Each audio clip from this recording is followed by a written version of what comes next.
Hey, good morning, everybody. It is great to see all of you here today. I'm so thankful that you're here and that we're together. And I know you're coming from all kinds of places this morning. So it's great to have this chance to connect with all of you and for us to connect with each other.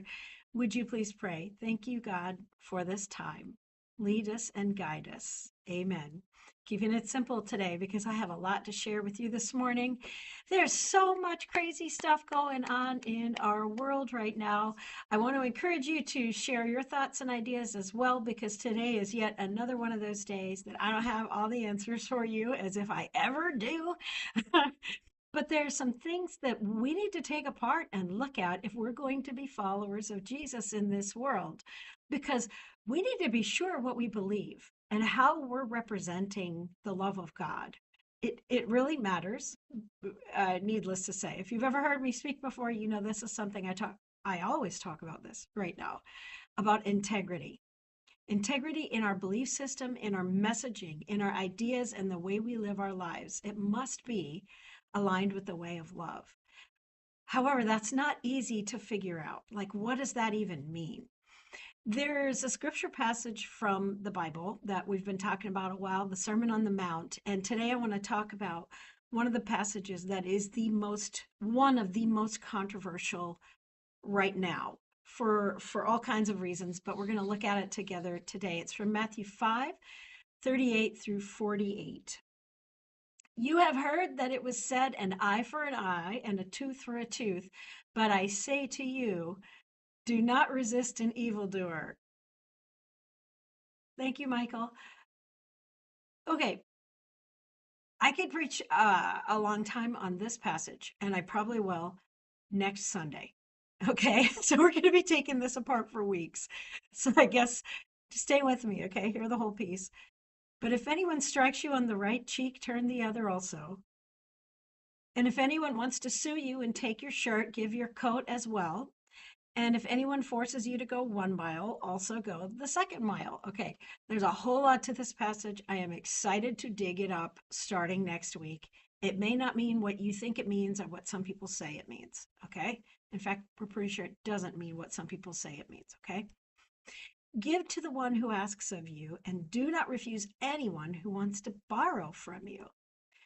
Jesus also says, you have heard that it was said, you shall love your neighbor and hate your enemy. But I say to you, love your enemies and pray for those who persecute you, so that you may be children of your Father in heaven. For he makes his sun rise on the evil and on the good, and sends rain on the righteous and on the unrighteous. For if you love those who love you, what reward do you have? Do not even the tax collectors do the same? And if you greet only your brothers and sisters, what more are you doing than others? Do not even the Gentiles do the same? Be perfect, therefore, as your heavenly Father is perfect. How long do you think you could preach a sermon series on this passage that I just read to you? Guys, this is really complicated. Really complicated. What do we do with Jesus' words? What does turn the other cheek mean? Again, it doesn't I'm just going to tell you now, it doesn't mean be passive and let people beat you. It does not mean that. It does not. We'll talk about that next week for sure. Does it mean you need to give your stuff away? Maybe, probably. Are you supposed to, like, if someone steals from you, you're supposed to, like, give them more? Maybe. Love your neighbor and even your enemies? Well, this is not easy. This is not easy at all. Now, I want to share with you some background to this that I have shared before to what I'm talking about today. There's an article in, well, this is from a different magazine. Oh shoot, I don't have it right on me. The New Republic, about Christianity Today, and the editor there who posted something that you need to read. And I've talked about this before. This is Russell Moore. He's the editor in chief of Christianity Today magazine. And this article shares that he resigned from the Southern Baptist Convention, thanks, Michael, in 2021 after years of being at odds with other evangelical leaders.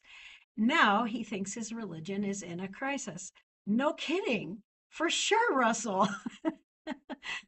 Moore told NPR in an interview released Tuesday that multiple pastors had told him they would quote the Sermon on the Mount which is exactly what we've been working on, specifically the part that says to turn the other cheek when preaching. Someone would come up after the service and ask, where did you get those liberal talking points? Okay. What was alarming to me, Russell says, is that in most of these scenarios, when the pastor would say, I'm literally quoting Jesus Christ, the response would not be, I apologize. The response would be, yes, but that doesn't work anymore. That's weak, Moore said. All right, friends. He continues. When we get to the point where the teachings of Jesus himself are seen as subversive to us, then we're in a crisis. Wouldn't you say? There is a lot to talk about regarding this whole passage. When we take it at face value, literally without considering the context, we're gonna get an answer that is difficult and doesn't make sense in our world. As a start, though, remember this: in anything you read from Jesus or in the Bible at all of it comes from a heart of love. These teachings are never weak. They're not weak because love is not weak. Love is difficult. Love is challenging. So for these evangelical preachers to talk and people to talk about how Jesus' teaching doesn't work because it's weak, they are fundamentally misunderstanding Jesus. I'm just blunt. They are misunderstanding. They're not digging deeper. They're not looking at the cultural context in which Jesus said these words. They are misunderstanding what Jesus is saying. And let me tell you, a lot of Christians have done massive damage to people over their misunderstanding of what Jesus was probably teaching here.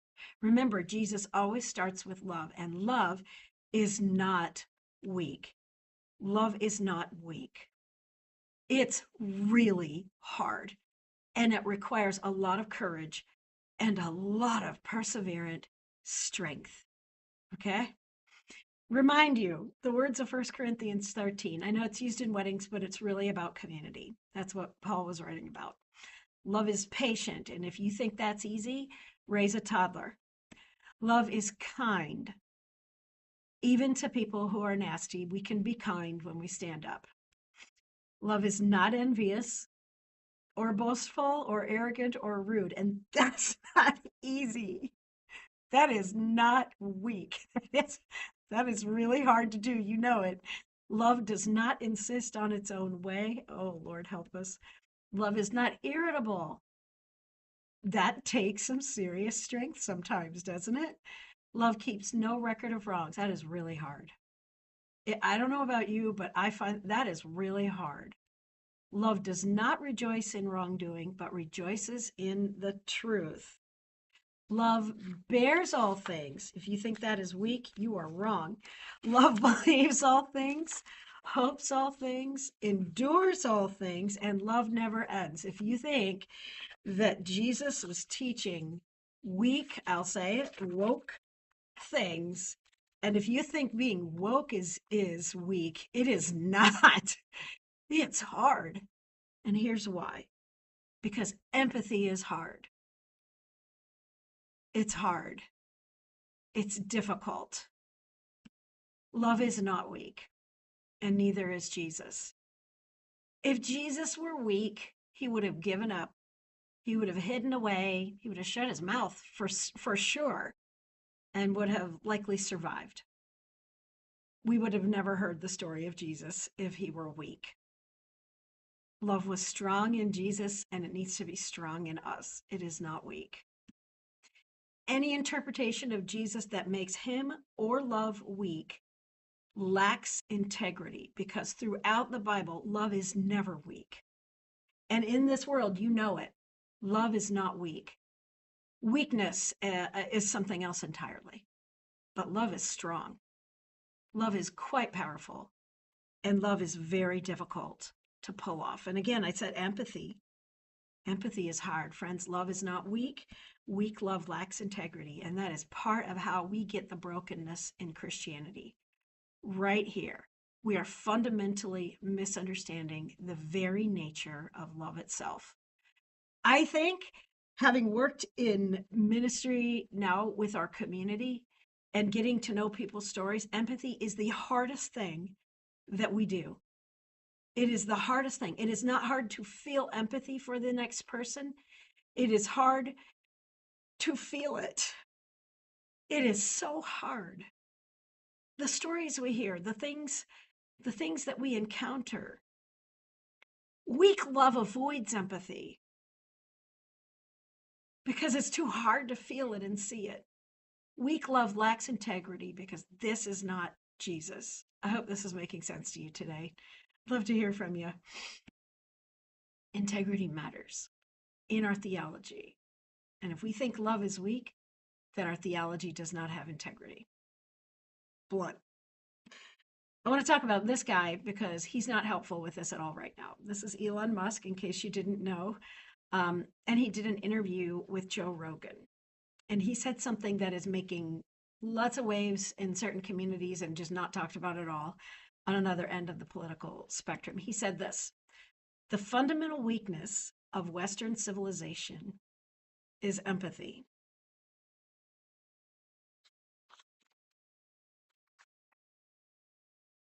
And this is a guy who has massive power over what is happening in our country right now and over millions of people who are affected by this. Yes, it is really sad, Christine. Really sad. The fundamental weakness of Western civilization is empathy. Empathy is not a weakness, friends. It makes me sad that he doesn't seem to understand this. However, why would someone who doesn't understand empathy and what love really, my opinion, I don't really know him. I've never met him, but he says a lot of things.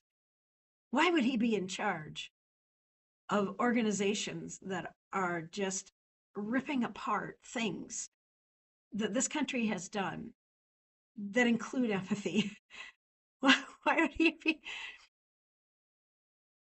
I want you to see this image. This is a very powerful image. I couldn't find who created it or made it. Agreed, Mary. Yes. Um, when we destroy empathy in this country, when we do that, and then we also proclaim that we're Christians as a Christian nation, when we put a guy in charge who doesn't understand empathy, there is no integrity in the system. You follow me? If you say you follow Jesus and you say that empathy is a weakness, sorry, doesn't go together. I don't know if Elon Musk says he follows Jesus. I mean, he says a lot of things, but certainly the person who put him in charge of everything, it seems, does hold up the Bible and even sells them. This lacks integrity. And when people turn away from this Christianity, I get it. I turn away from that Christianity too. Love is not weak. Empathy is not a sign of weakness.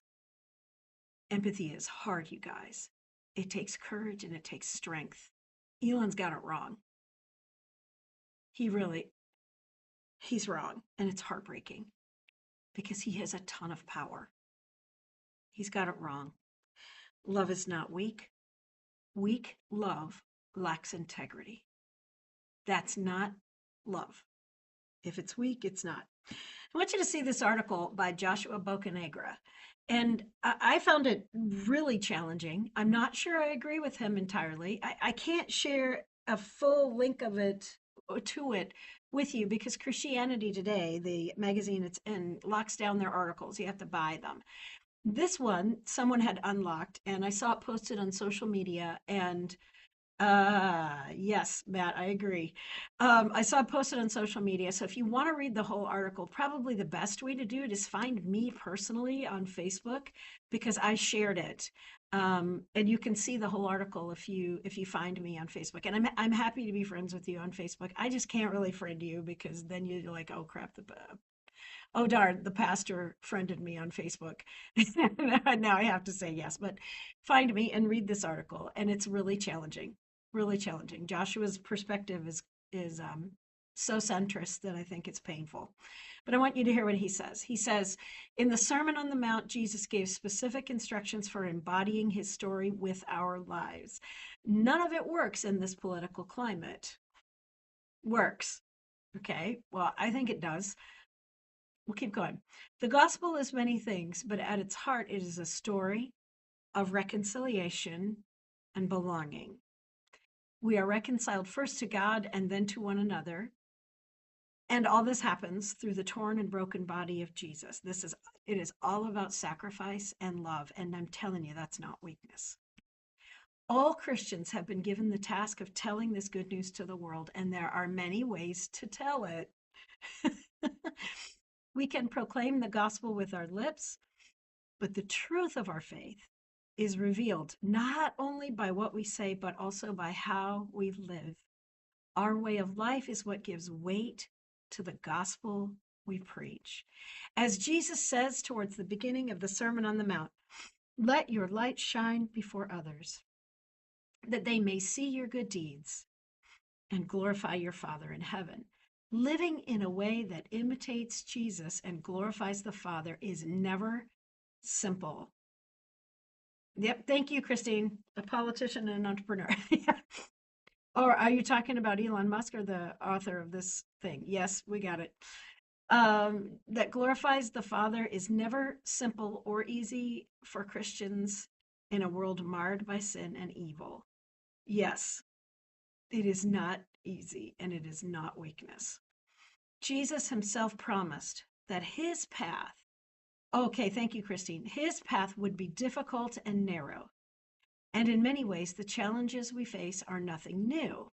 But it also seems fair to say that the present political climate in the United States has come with particular temptations to hatred, discord, jealousy, fits of rage, selfish ambition, dissensions, and factions. Well, okay, that's great.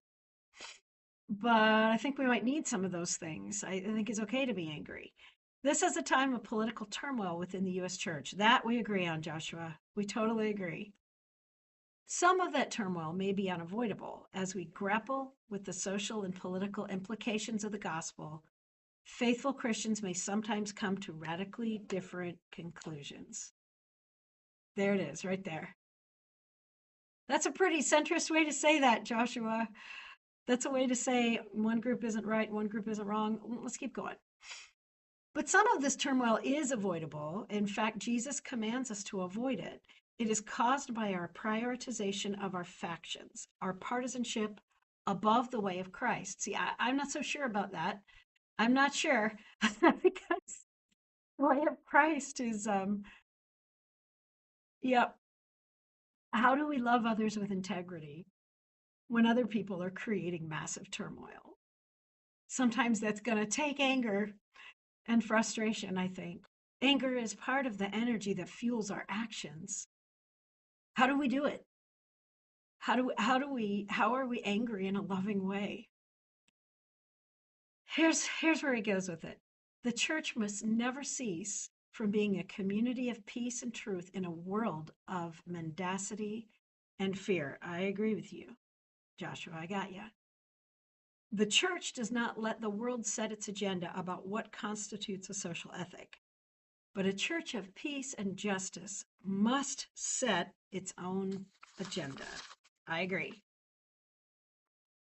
It does this first by having the patience. Now, this is the line that really grabbed me about this article. This is the line that I shared it because of. Okay. Yes, Christine, I agree. It does this first by having the patience amid the injustice and violence of this world to care for the widow, the poor, and the orphan, because I'm telling you, it takes patience to be loving. A lot of it. Patience amid the injustice. And I'm not sure that patience means just wait and hopefully somebody else will solve the problem. I think we have to be patient, perseverant, and loving. And I'm not quite sure how to thread that needle, friends. It's hard. This is what we're working on. Patience amid injustice, I promise you, it is not weak. It's difficult. And he continues, this is the story Jesus told his followers to embody. It is the story of Jesus' life, death, and resurrection. And practically speaking, we embody it by obeying the Sermon on the Mount and other teachings. If you love me, yes, Evelyn, Jesus said, keep my commands. Commands of meekness, which is humility, mercy, purity, peace, courage, and self sacrificial love, even for our enemies. These things are not weak. We must keep trying to find the strong way of love amid the turmoil, while we continue to love our neighbor with compassion and empathy.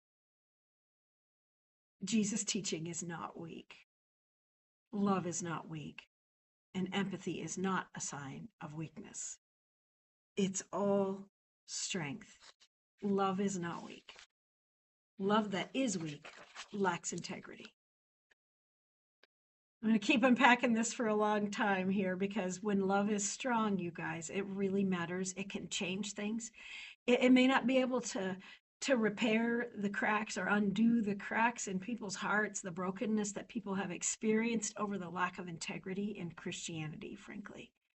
The lack of integrity in Christians. It may not be able to do that, but might be able to fill some in. Hope comes alive when love is strong, when love is perseverant, when love continues, when love has the courage to keep going, when love has the courage to be empathetic. That is strength. And there's so much power in empathetic love. So much. You just have to be willing to feel it. And it hurts. It's hard. And it's worth it.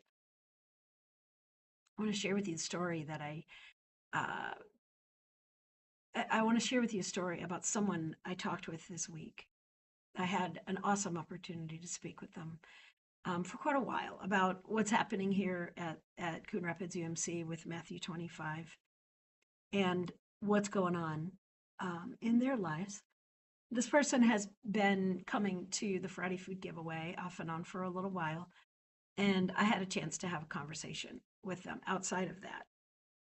And they talked about this place and how friendly people are when you walk in the door, and how warm people are, how gracious the volunteers are, and how many smiles there are, and how they had been anxious about coming to food shelves, and yet they came in the door and they said it's a completely unexpected thing, because this is not like anything else. This is such a safe place. It's amazing. The energy here is so positive. No matter what I'm encountering when I walk in these doors, you just make it so easy. You just make it so easy. You make it so easy. See, this is not weakness. It takes strength to make it easy. I'm telling you, we work really hard. We continually are training and teaching and talking about power differentials. We're continually talking about inclusive language, inclusive behaviors. We're continually talking about respect, boundaries, because we have to have them. Love really needs boundaries. We have to figure out how to be loving in a way that is as fair as possible. This is hard work. It is not weak to make it easy at all. It takes strength. And no, we do not make every person happy or everyone happy. And it takes strength to be willing to keep trying, even when people express frustration. We deliberately push drama down and elevate people. We make it easy. And this person shared with me all these kinds of sentiments and things. I'm just telling you that it changes people. It changes people's lives. It tells them there's hope. It sends them the message that love is not weak, that love will keep going and keep trying. And so this is what we do, friends. We make it easy, but we work really hard to make it easy. We work really hard. It is not weakness. Not at all. Tammy will tell you. So will Rose. So will Phyllis. It's not weak. Laura will tell you. Celine and Chris. Oh, these aren't even all the people, you guys. There's so many. Cindy will tell you it is not easy to make it easy. It's strength. It's a huge strength. Evelyn will tell you. Trisha and Mary will tell you. Now I got to tell you about this guy, Tim. For crying out loud, I took 4 pictures of this guy in the parking lot and I couldn't get one picture of him not looking silly. What the heck, Tim? Nick will tell you, they'll all tell you, Mia and Keisha, it's not easy. Dolly and Lulu, it's hard work. Mark, you too.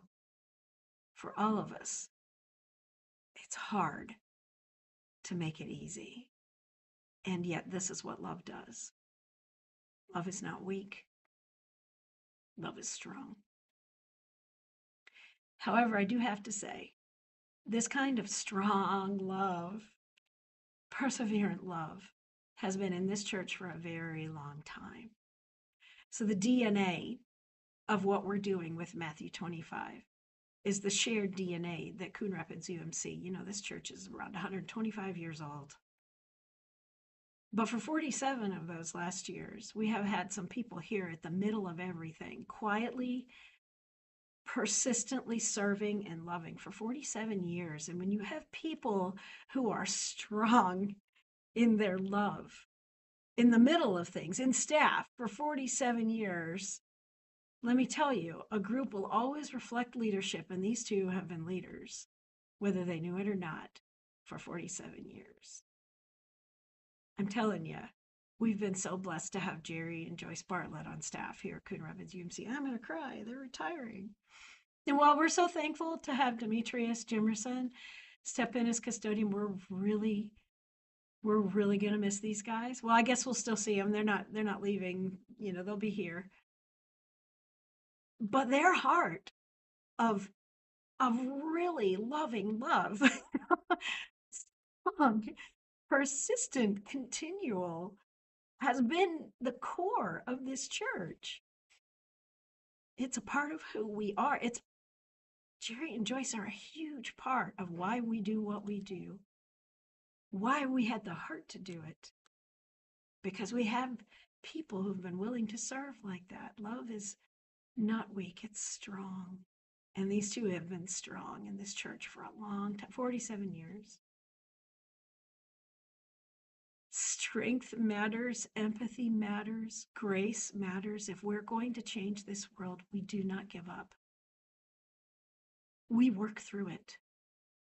We figure it out. We do the hard work of love. We do it. And we keep going, friends. I want to encourage you, do not give up. Empathy will break your heart. It's worth it. Take the break when you need it. It's worth it. Listen wider. Read more. Pay attention.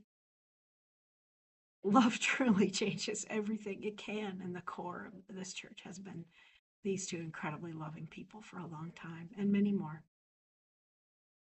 In closing today, I'm going to show you a tribute to Jerry and Joyce that several of the leadership groups here and organizations made. It's certainly not all the people in the church involved, but it's about 5 minutes. I want you to watch it, okay? If you're coming to the party today in person, you're not going to believe how beautiful the gym is. Evelyn, I'll send you pictures. All of you guys will take pictures. We're just throwing a big old party for these two because they have mattered so much in this church for so long. This is the example of Jesus' love, friends. Love matters. Integrity matters. There must be integrity in our love and in our story. There must be integrity in how we follow Jesus. We just simply don't cave. We stay strong and we keep getting the job done. So I want you to stick around for this. We'll show this in person too if you're taking off to come to the church. I know some of you are planning to do that today, but I want you to see this.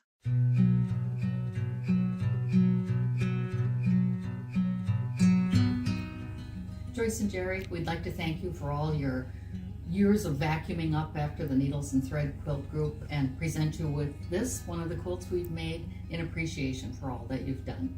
Thanks. Jerry and Joyce, this room looks really nice, probably the way you left it, but people like us show up for meetings and we can never be here all alone. We need to bring food with us, and that's what we do, and then look what happens. We're gonna share. Is we're busy and we leave, and this is what you're faced with. Jerry and Joyce, as part of the SPR and admin team, we want to thank you for everything you have done through all the years. The great help that you've been, the time that you have given, and the love that you have shown to all. Joyce, God bless you all. Be safe. 47 years, amazing. And Happy retirement. And it'll be so strange not to see you here morning, noon, and night, as Yeah. I have. Make sure Jerry gets his coffee every morning. Hi, Jerry and Joyce. On behalf of the Matthew 25 Community Garden, which has benefited so many, I don't know where we would have been without all your generous donation of time and your sage advice, not to mention so many garden plants. You will always be the apple of our eye. You two have always been so upbeat and cool as cucumbers. And after 47 years of dedicated service to Coon Rapids United Methodist Church, you are long overdue for some peace and quiet. And as stated in 1 Corinthians 15:58, let us remain steadfast in the work of the Lord. Thanks for everything and enjoy your retirement. Thank you, Joyce and Jerry. We appreciate you. Happy retirement. Happy retirement. Thank you. Jerry and Joyce, congratulations on your retirement. Thank you for your faithful, irreplaceable service for the last 47 years as our custodians. We wish you enjoyment and relaxation in your retirement. Love from your friends at Adult Fellowship. Thank you, Joyce and Jerry. Hey, I got more boxes here coming in.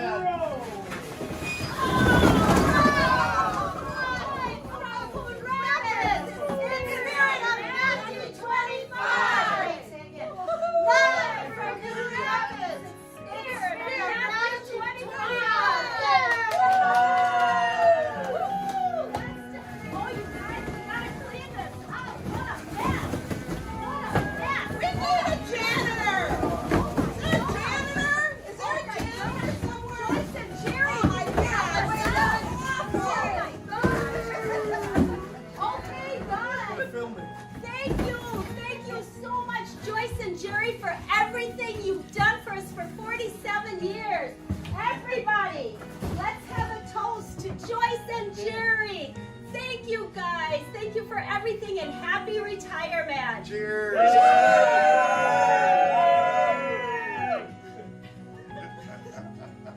On behalf of the trustees, we'd like to thank you for all you did for us. And we've said more, but we got to get some work done here. Thank you, Joyce and Jerry. Thanks, Joyce and Jerry. Happy retirement to you. Happy retirement to you. Happy retirement, Jerry and Joyce. Happy retirement to you. Thanks for cleaning up our messes. Love you. Don't turn it off yet. Thank you, Jerry and Joyce.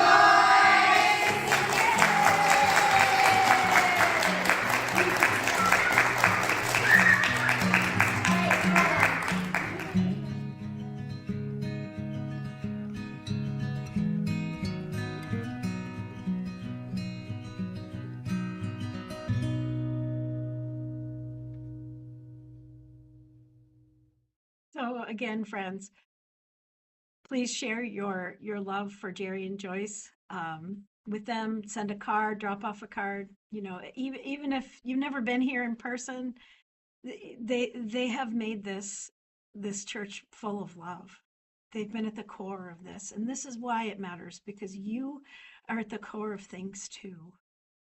And when you are loving in a way that is strong and perseverant, you affect everything.